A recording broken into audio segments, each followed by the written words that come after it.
Մոսկվա-Սիմֆերոպոլ երթուղով շարժվող ավտոբուսին ուկրաինական ԱԹՍ-ի հարվածի պահն է։ 7 մարդ է զոհվել, 11-ը վիրավորվել։ Ավտոբուսը մետաղի ջարդոնի է վերածվել։ Ռուսաստանի քննչական կոմիտեն ահաբեկչական հարձակման հատկանիշներով քրեական գործ է հարուցել։ Ուկրաինական դրոնները նաև Ռուսաստանի հյուսիսարևմուտք են հասել։ Ծուխը բարձրանում է Սանկտ Պետերբուրգի նավթային տերմինալի տարածքից։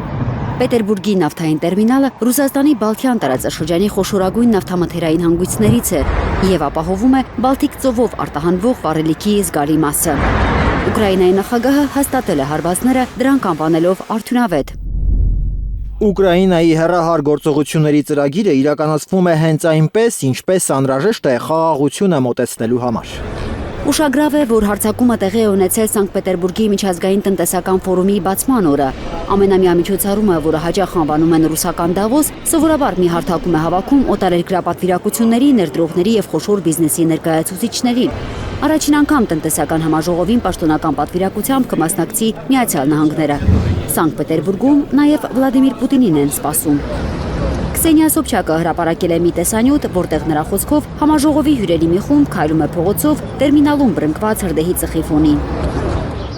Ըստ Լենինգրադի մարզի իշխանության ուկրաինական հարվածների տակ են եղել նաև ենթակառուցվածքային մի շարք օբյեկտներ Կրոնշտադտում, Կիրովսկի և Կրասնոսելսկի շրջաններում։ Կան վիրավորներ։ Ըստ Ռուսաստանի պաշտպանության նախարարության գիշերը 354 ուկրաինական անօդաչու է խոցվել, միայն 5 տասնյակը Լենինգրադի մարզում։ Наши ответы будут носить системный характер։ Ռուսաստանի պատասխանները Ուկրաինայի զինված ուժերի հարվածներին կլինեն համակարգային, եւ դրանք արդեն իսկ այդպիսին են։ Հատուկ նշանակության գործողությունը շարունակվում է հենց նրա համար, որ Ռուսաստանի Դաշնության վրա հարձակումներ չլինեն։